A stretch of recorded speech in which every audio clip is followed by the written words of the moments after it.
Good morning, everyone. Good morning.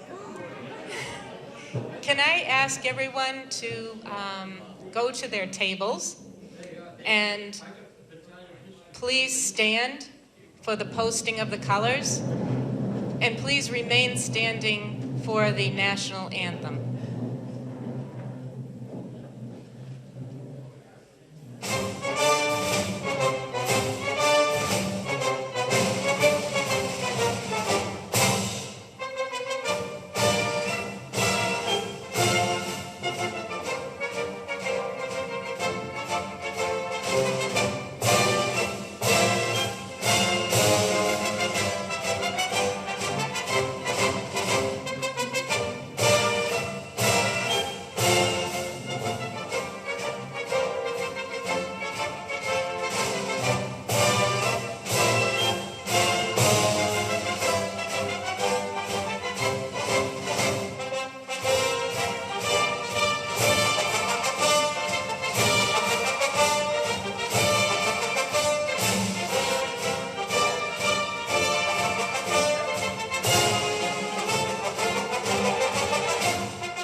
Please be seated.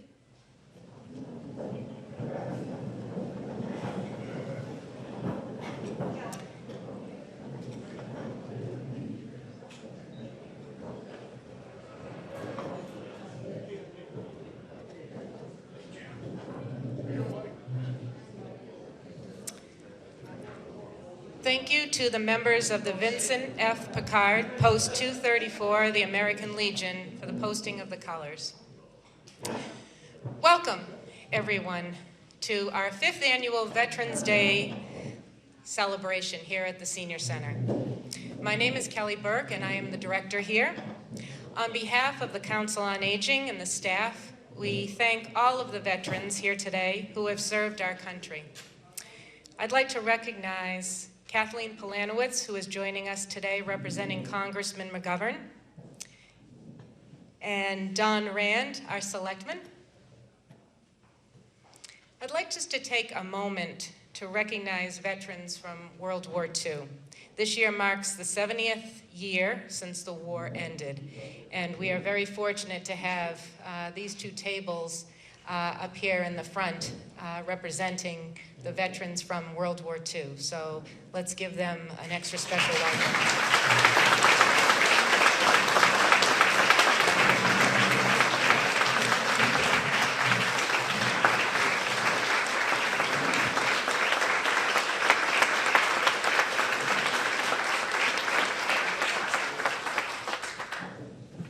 Thank you. Now I'd like to introduce Adam Costello. Adam is our veterans agent here in town and is also the veterans agent for the towns of Shrewsbury, Grafton, and Westborough. Let's give Adam a warm welcome.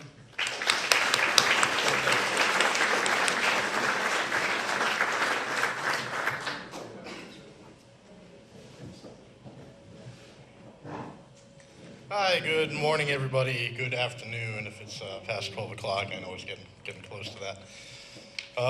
Kelly, this is one of my favorite places to go ever. I spend a lot of time here on the weekends with my dogs. They like to go swimming in the pond out back, so I make sure to clean up after them, so don't be afraid to step outside. For those of you who don't know me, my name is Adam Costello. I work in Northborough and I live in Northborough. But I also work in Shrewsbury and Grafton and Westborough. And basically my job is to work with veterans and try to address their needs and what's going on.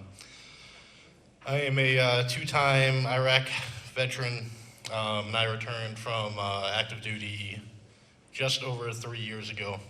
So a lot of this is still fresh in my mind, and it's really a privilege to be able to continue to serve in some small capacity. We're here to start thinking about Veterans Day, and Veterans Day, as many of us know, has its roots back to Armistice Day on November 11th, 1918, when there was an armistice signed between the Allied nations and Germany.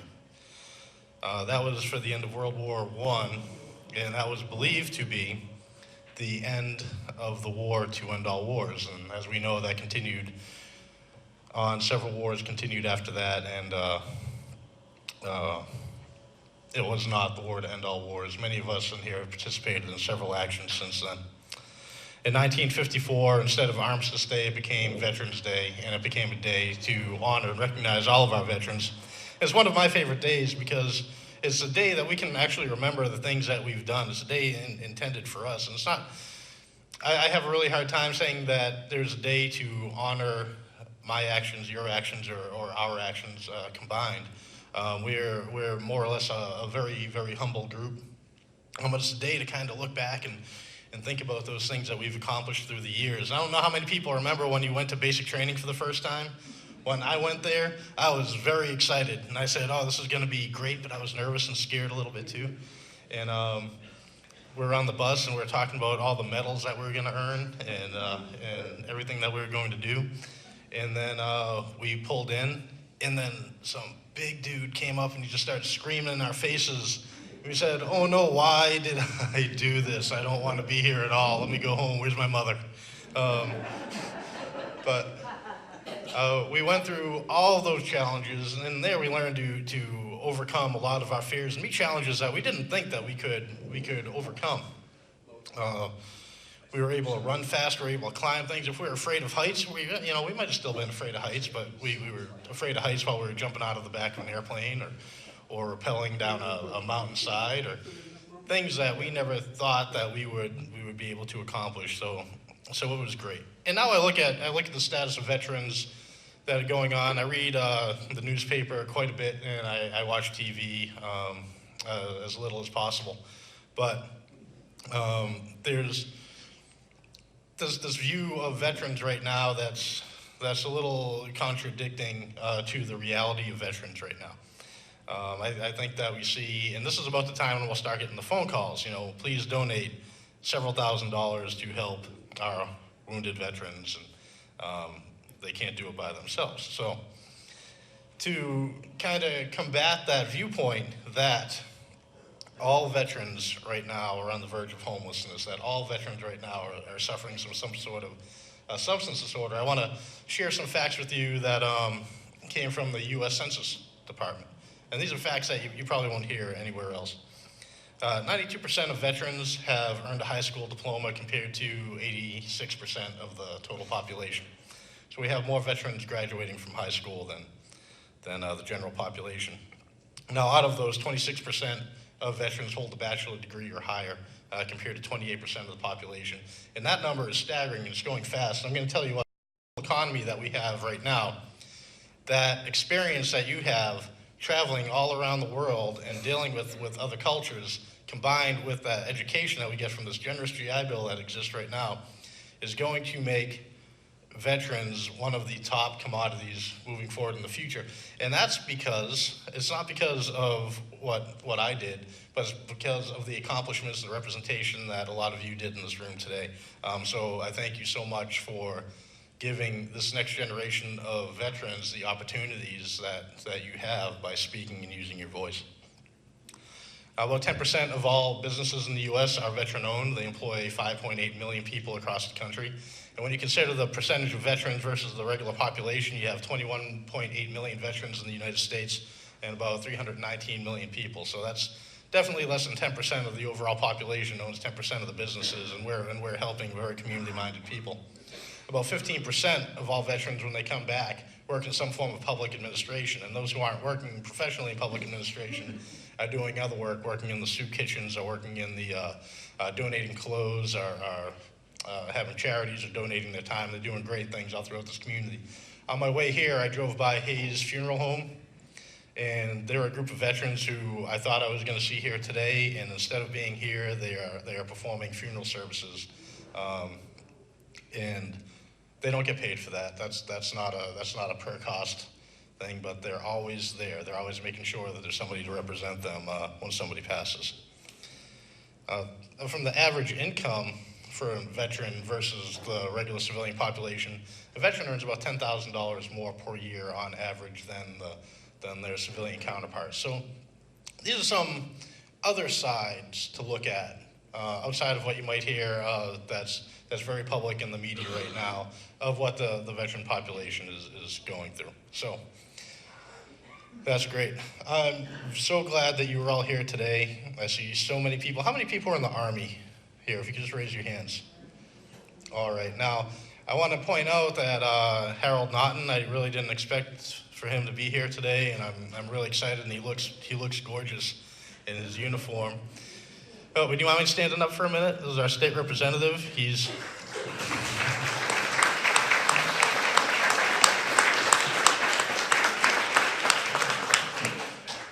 dressed for success. I've never seen you look better. You look great. What I would ask, though, is that if anybody in here is having a hard time, or if anybody in here is having a great time and you just want to hang out, or if there's anything you need, please come down and see me. We do a lot of one-on-one work. I went to the Assabet 5K zombie run this past weekend, and we ran that, and I found out how out of shape that I've gotten in the short 3 years that I've been home. And so now we're looking at doing some 5K train-ups so we can get some health back among our population. And we're just trying to do great things all across. So if you or somebody you know is having a difficult time, this could just be with the bills, this could be with healthcare, this could be trying to get hearing aids, this could be something else, just stop by and see me at the table real quick. I'll give you my card. We'll set up a time we can get together, and we'll move on. You know, we'll get some stuff done. From here, I want to welcome Kelly back. Thank you so much for having me. Thank you, Adam. And really enjoy your lunch, and thank you for being here.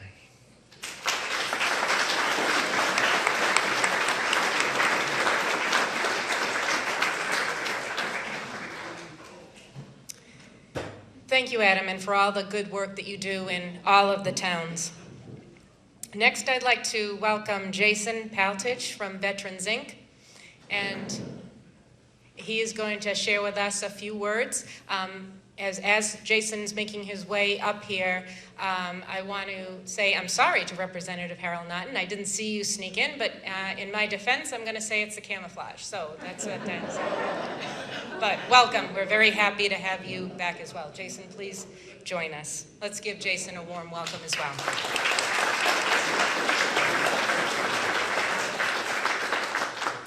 Good afternoon, everyone, and I want to say a special thank you to Kelly and Ed for having me here. My name is Jason Palage. I handle government and public affairs for Veterans, Inc. I'm not going to take up too much of your time this afternoon. I just want to tell you a little bit about who Veterans, Inc. is, what we do, where we come from, and a little bit about how you can get involved and how you could help. Many of you may know, but for those of you who don't, Veterans, Inc. is a 501c3 nonprofit headquartered in Worcester, but serving all 6 New England states. Many of you may be familiar with us by our headquarters, the former Mass National Guard Armory building at the end of Grove Street, also affectionately known as the Veterans Shelter, where our agency has been proudly based for 25 years. Since 1991, Veterans, Inc. has helped more than 60,000 veterans in need and today operates offices and programs in all 6 New England states. The services that we provide to veterans who might be in need or who might have fallen on hard times include temporary and emergency housing, shelter, counseling, employment and training services, family program, benefits counseling and advocacy, transportation to and from VA medical appointments, health and wellnesses, food services, and also services for female veterans who are responsible for dependent children. The mission of the agency is to end veteran homelessness, and the vision is to help any and all veterans who might be struggling or who might have fallen on hard times to regain control of their lives, to regain self-sufficiency, and to be in a long-term stable living situation. So who are we and where did we come from? And some of you may have heard this story before, but 25 years ago, Worcester, like a lot of cities across the nation, was experiencing a problem with veteran homelessness. And a group of Vietnam veterans banded together and decided that they were going to do something about that. So they got the Commonwealth of Massachusetts to deed over to them at the price of $1 the former Mass National Guard Armory building, which at that point had sat abandoned for about 20 years, with the goal of turning it into a veteran shelter. Even though they were able to get the property for only $1, it needed about $250,000 worth of work to be habitable. So standing outside of grocery stores and department stores across Worcester County with ammunition cans and overturned Army helmets, they collected the money that they needed to renovate the building, also leveraged a lot of volunteer work and corporate support throughout the area. And after a couple of months of work, they were able to, in January 1992, open up the 9-bed, what was then called Central Massachusetts Shelter for Homeless Veterans. That shelter facility is still in place, but today it is an 85-bed shelter facility, and the building is now the agency-wide headquarters of Veterans, Inc., which has grown substantially over the years to make sure we're addressing not just veteran homelessness, but also providing other support services that veterans who are in need or who might just need a little bit of guidance and advocacy can turn to for support. So as I mentioned, in the early 1990s, the agency started adding employment and training services, started adding counseling services. And it became apparent that the need extended far beyond just 1 or 2 generations of veterans. Obviously, in the early 1990s, returning Gulf veterans were a new population that were in need of services. So the agency's grown over time, continuing to go strong today, and today serving about 3,000 veterans a year. Only a small portion of those are homeless veterans who we serve in a shelter capacity. Many of those folks are veterans we serve in an outreach capacity. That might be someone who lost their job or who didn't have a job waiting for them after military separation and might need help getting connected with a potential employer. It might be someone who needs help with resume writing or maybe connecting some of the unique skill sets that they obtained in the service with potential job opportunities. So those are the services that Veterans, Inc. provides today. And just to illuminate some of the problem, and Adam had some fantastic points, that the way the media has talked about veterans is sometimes a little bit too glum, and we at Veterans, Inc. know that our veteran community is a group of strong, capable individuals who have not only a lot to offer the broader community, but who have a unique set of skills that frankly aren't available to those in a civilian setting. But of course, there are still struggles in the veteran population. And just to give you a few statistics, veterans still represent about 13% of all adults in the United States who are homeless when they only represent about 6.7% of the total population. There are about 900,000 veteran families nationwide that currently rely on the Supplemental Nutritional Assistance Program, formerly known as food stamps, to reliably feed their families on a regular basis. And that's 900,000 families, not One veteran with 4 family members, that's 900,000 veteran families. And we are seeing an alarming trend where there is a subpopulation of homeless veterans that is growing rapidly as veteran homelessness overall is on the decline, and that is female veterans who are responsible for homeless children, dependent children are becoming homeless at an alarming rate. In 1994, Veterans Inc. became the first program in the United States to open up a shelter for homeless female veterans. Today, that program proudly still exists. It's on Sheridan Street in Worcester, but today, that program is not just for homeless female veterans, it's also for their dependent children as well. Because we found that oftentimes fear about being separated from dependent children was a barrier to seeking services and to seeking treatment. Veterans Inc. always strives to focus on what we call the total veteran.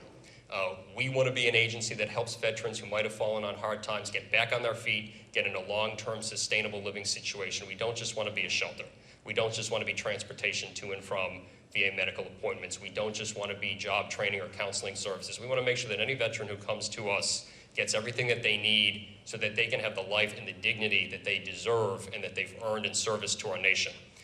For those of you who might be interested in getting involved with the agency, learning how you can help out, we're of course online at veteransinc.org, but more importantly, if you know of a veteran or a veteran family member who might be struggling, who might be in need of any of the services that we provide, we have a 1-800 number that is on operation 24 hours a day, 7 days a week. That's 1-800-482-2565. That number is also on our website, veteransinc.org. And of course, our location at 69 Grove Street is open 24 hours a day, 7 days a week. We're always in need of donations and volunteers. I appreciate Kelly and Ed extending the invitation for me to come speak to you today, tell you a little bit about who we are and what we do. And I want to thank you as a Northborough community for all of the work that you do to honor the men and women who have served. Thank you.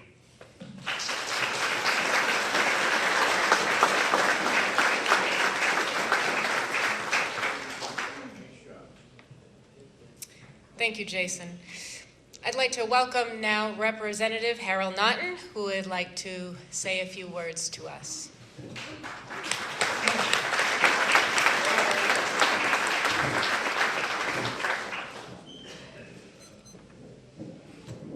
Kelly, thank you very much. Thank you for the welcome.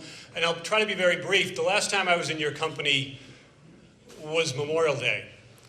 And I kind of referred to it in my speech that day, but I couldn't speak about it publicly because I did know that I had orders waiting for me as of that weekend. And I left for Southwest Asia a couple days later. And because of the nature of my mission and the nature of my orders, I really couldn't mention where I was going and what I was doing at the time, and I'm still relatively restricted on that. But I want to say thank you. I know there were many thoughts and prayers that came to me and my family while I was away these last 5 months. And it was a tremendously ambitious, it was a tremendously fulfilling mission I had. I was assigned to a task force providing force protection for our soldiers in Afghanistan. And about a month in, because that wasn't enough, I was co-located, we were based at the same headquarters that the Syria operations were going on in. And I got drafted to, in my spare time, to be an advisor to the Syria mission as well. So I've been a little busy for the last 5 months or so. But I want to tell you, I've come from the company, the best and brightest that America has to offer. And it's as though I've been home, well, just about 5 days now. I got home late Sunday. So I'm still not 100% sure what time zone I'm in, so bear with me. I'm here in body, maybe not entirely in spirit or mind.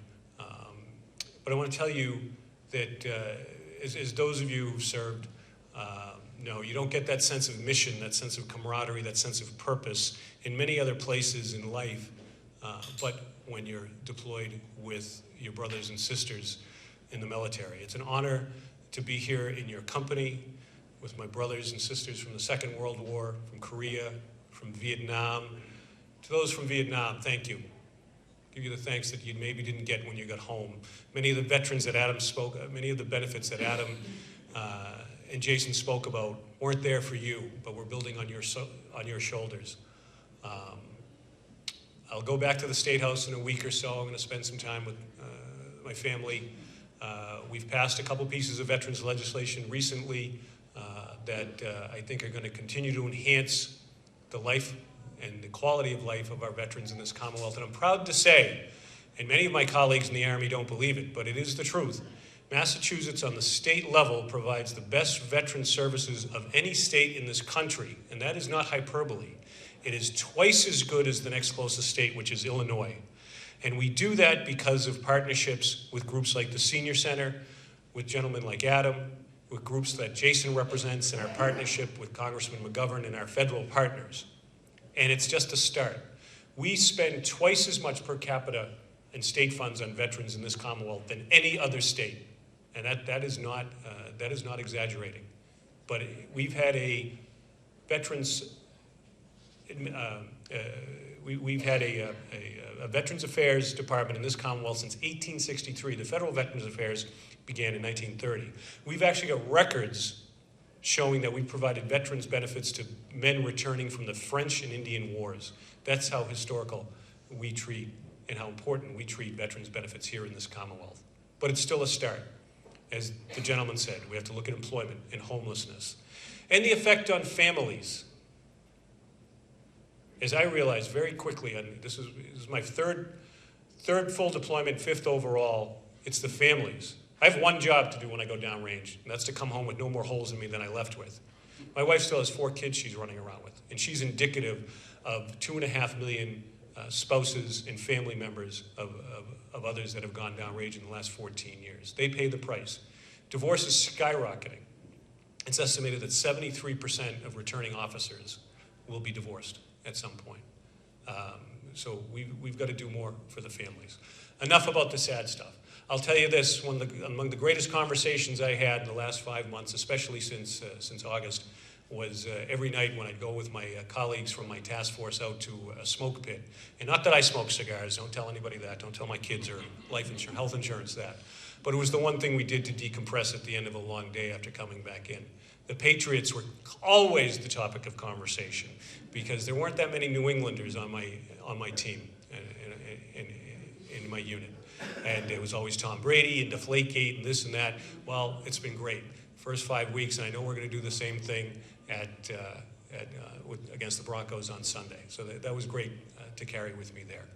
And I'll tell you another thing I carried with me was the thoughts and the faces and the relationships that I've built in the 22 years that I've been your representative, and proud to have been and continue to be for many years to come, hopefully your representative.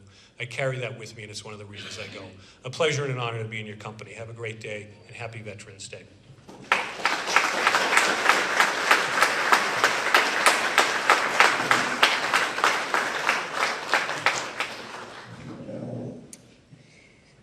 Thank you, Representative Naughton.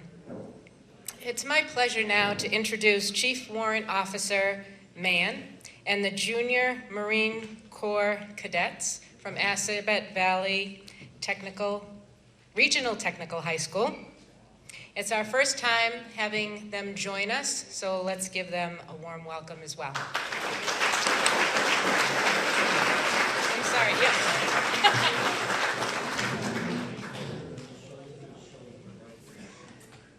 It's a huge privilege to be here, and if I don't use the mic, I apologize. I'm used to just broadcasting to everybody. It's an honor and a privilege to be among so many, heroes that have led the way for generations like myself, who I just retired in order to lead the future. The program that I'm privileged to be in charge of is the Marine Corps Junior Reserve Officer Training Corps from Assabet Valley Marine Corps Junior ROTC. The program started because of them. 60 kids pushed hard to make the school committee realize that it needed to exist. From that 60, last year with the first year, it became 90. This year, we're at 120 and still growing. The fact that these kids want to have the capability of leading this country on the shirt tails of you is awesome. They see how well you've done and the type of people you are. They want to be those type of individuals. So they're volunteering their time after school, before school, and then taking the class during school to learn how to be that citizen, that patriot, and that part of the community. And it's our pleasure to be here to learn from you today. So, ladies and gentlemen, prisoners of war and the missing in action date back further than any document found today. There are numerous individuals that gave the arduous sacrifice of captivity and to the ultimate sacrifice. The chairs before you represent all the unknown prisoners of war and missing in action. The service covers being placed on the chairs represent the known prisoners of war and missing in action, like Master Sergeant Bruce Raymond Baxter, United States Army, November 9th, 1967, Lowell, Massachusetts. First Lieutenant Kenneth Allen Barube, United States Marine Corps, August 11th, 1967, Munson, Massachusetts. Lieutenant Junior Grade Warren William Bowles, United States Navy, January 18th, 1968, Marblehead Neck, Massachusetts. Major Eugene Paul Barisick, United States Air Force, May 31st, 1968, Webster, Massachusetts. The list of prisoners of war and missing in action include non-combatants like Mr. Robert H. Grzib, civilian, December 10th, 1967, Massachusetts. The full measure of devotion that prisoners of war and missing in action have displayed and the continuing sorrow of their loved ones will not be forgotten. About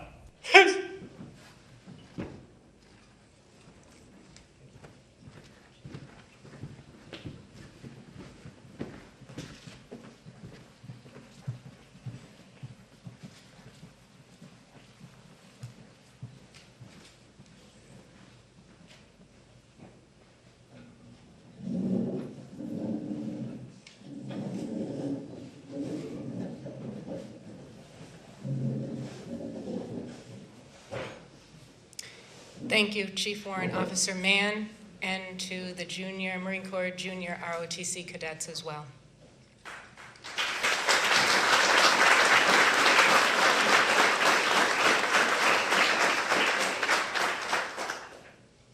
I'd like just to take a moment to thank Vicki Colleen, who was our bistro manager, for preparing our lovely dinner, as well as our great senior center volunteers and volunteers from our neighbors.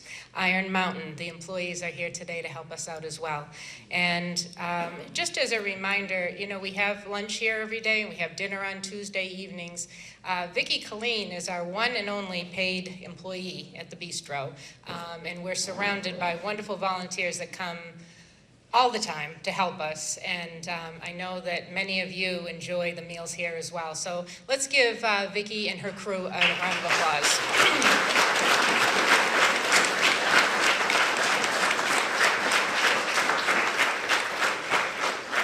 Somehow Vicki's always toiling away and the kitchen is never here for her applause, but I hope she heard it through the door.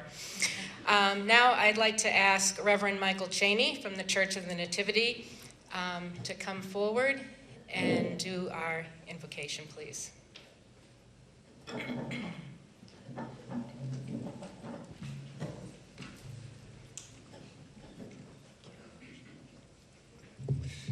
I'm Michael Cheney. My grandfather, who lived in Westborough, was a major in the Army, World War II. And every Memorial Day, myself and my little ones go to clean his headstone in Westborough. He and my grandmother. And so I tell stories about them to the little ones who never met them. I'm so privileged to be here.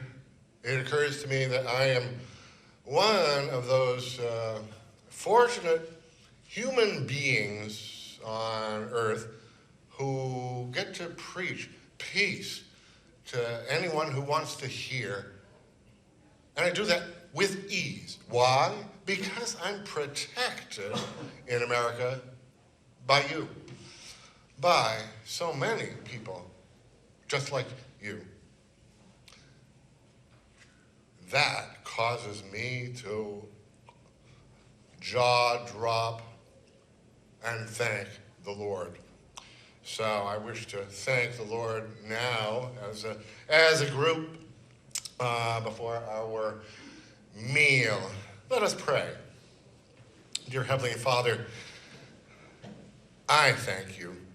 We thank you for all these people and for this center and for this gathering.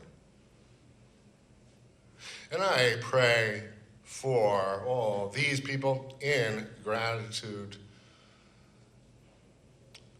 begging you to bless them and bless their families and to bless and heal anyone, all this number who were prisoners at war or who suffered any ill from their service. And I lift up all those who were very near to death, and I lift up those who have died, begging you to take them closer to yourself for all eternity. Now, Lord, I ask you to bless this food, and please be at table among us. Bless these people, bless their families, and help us all to celebrate today and to tell stories, to get to know new people, each one of us. And Lord, I do pray that you would allow us to celebrate today. And I do pray that every other day in the year we will work tirelessly to further your kingdom, where you can be King of Kings, Lord of Lords, and institute the day where there will be no more war, neither sighing or crying or any sorrow, because that is how you created us to be. I pray all this echoing your everlasting love for us. Amen. Amen. Thank you, Reverend Cheney, and everyone enjoy your luncheon.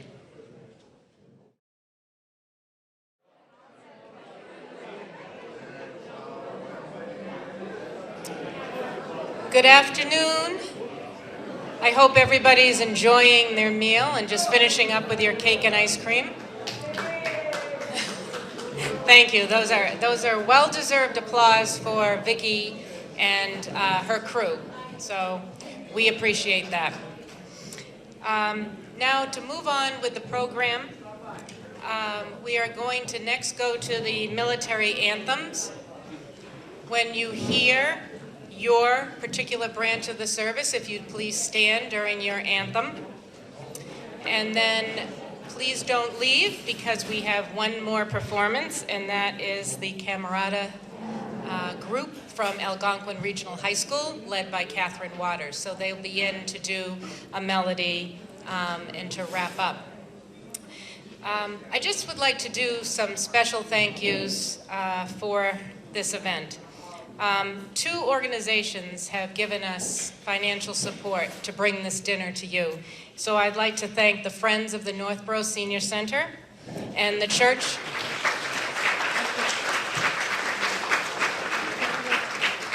You know, the Friends of the Northborough Senior Center are the best friends that I've had for the last 10 years. They are always right there doing fundraising and bringing us such important events like this and supporting us in every step of the way. So I do really thank them for everything that they have done, and I know that they'll continue to do in the future.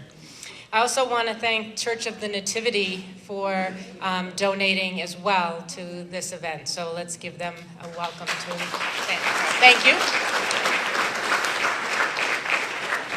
I want to thank all the volunteers that have worked tirelessly post 234 for their efforts, and Kathy Daglish and Terry, who are here with the Northborough Cable Access Television, videotaping for us.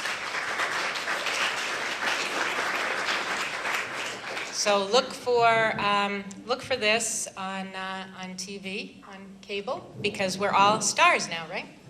All right. And last but certainly not least, I want to thank the event committee members. If they wouldn't mind standing when I call your name. Rose Duquette, Mary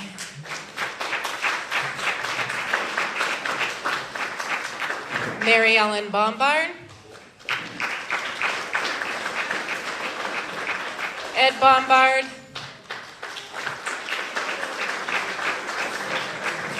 and Al Grafing.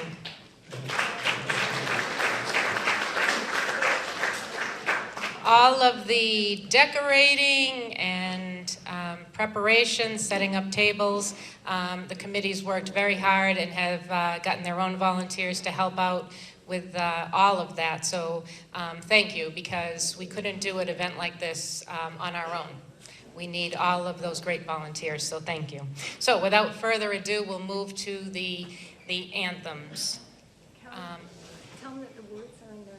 Oh, that's a very good point. See, that this really is a team effort. My colleague Kathy reminds me. On each of your tables, you'll find little brochures that have the lyrics to each of the anthems. So if you care to sing along, please do so. And we'll start with the U.S. Army. Members of the U.S. Army, please stand.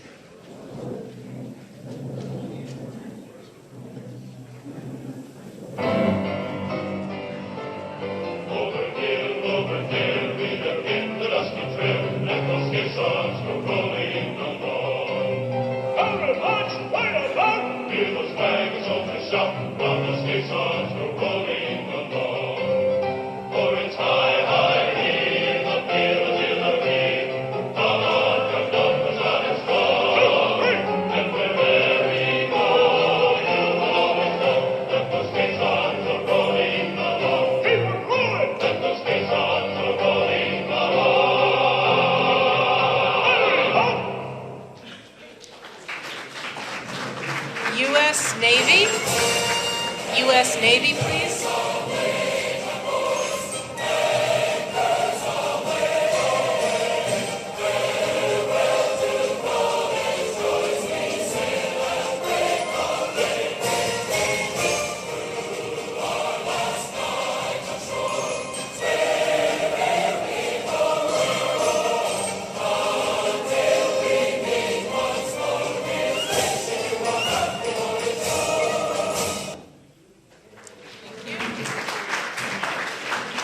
U.S. Marine Corps.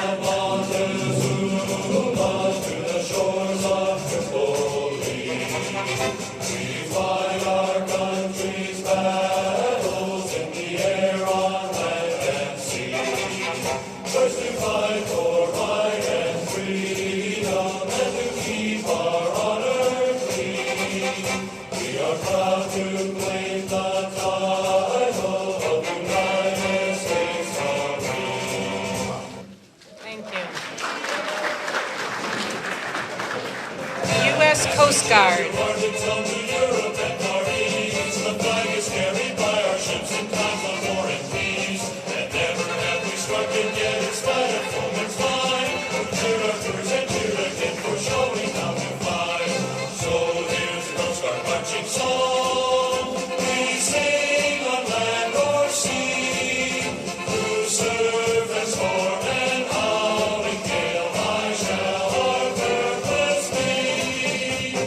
Stand firm.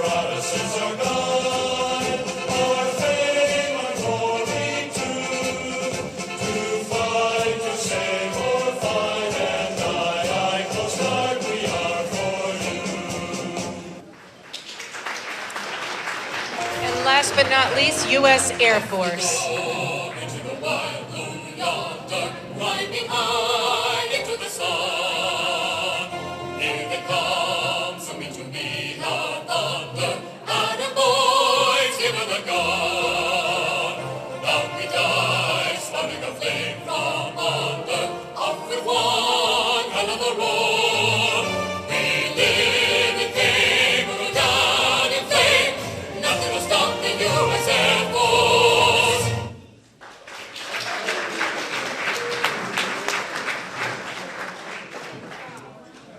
Thank you, everyone.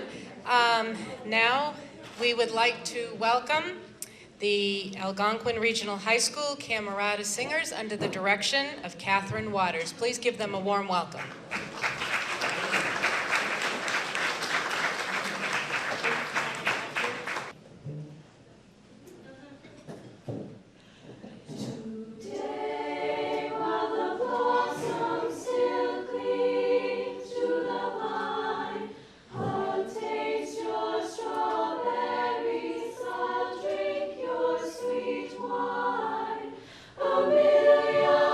Tomorrow's shadow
veterans for your service. I want to thank everyone for coming today, and let's give the Algonquin students and Catherine Waters one more round of applause.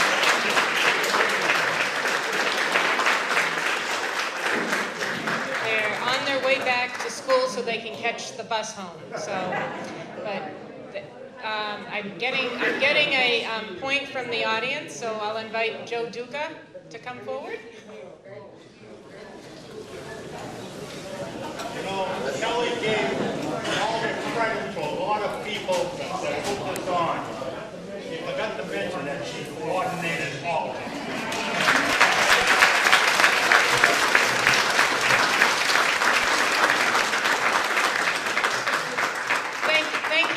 Thank you, Joe, for saying that. But as I say to everyone, when I get the thanks, you know, there's no way that I could do any of what we do up here without a wonderful staff, Jocelyn Earhart, Nancy Dragon, the 5 van drivers that we have, and all the wonderful volunteers. So keep coming up to the Senior Center and enjoying our events, and I hope to see you soon again. Thank you.